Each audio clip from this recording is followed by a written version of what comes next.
You just said something very interesting. You mentioned Rand Fishkin, you mentioned Chris Walker right now. It seems like you go to certain types of people or you follow certain types of people for information. And it's less so their company or their product, like Refined Labs or SparkToro, but more so like the people behind them.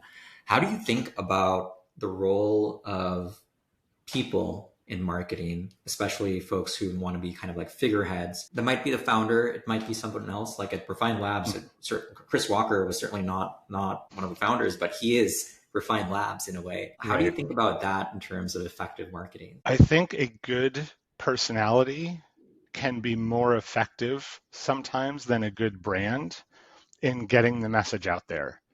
And I think it plays into the fact that even in B2B, people end up buying from people. So, the reason that I looked at SparkToro when it first launched was I've been learning from Rand since Whiteboard Fridays, forever ago.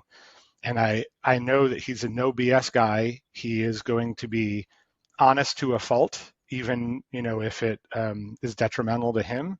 And you get what's on the tin with him. And I really appreciate that. And same thing with Chris. He's extremely opinionated and people react to that. That same exact content coming out in a LinkedIn post or a blog post that was just tagged Refine Labs content team would never resonate in the same way. So, from a brand perspective, it is can sometimes be a fast forward button to get to the market if you have an engaging personality who is not afraid to share opinions, has the thick skin, because if you're sharing an interesting opinion, there's going to be a lot of people who disagree with you, and that can really be a fast forward button.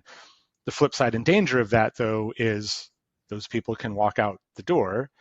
So you need to have some sort of succession plan or building up of your team to continue that, even if Chris or Rand or whoever it is, right, they go on to their next adventure.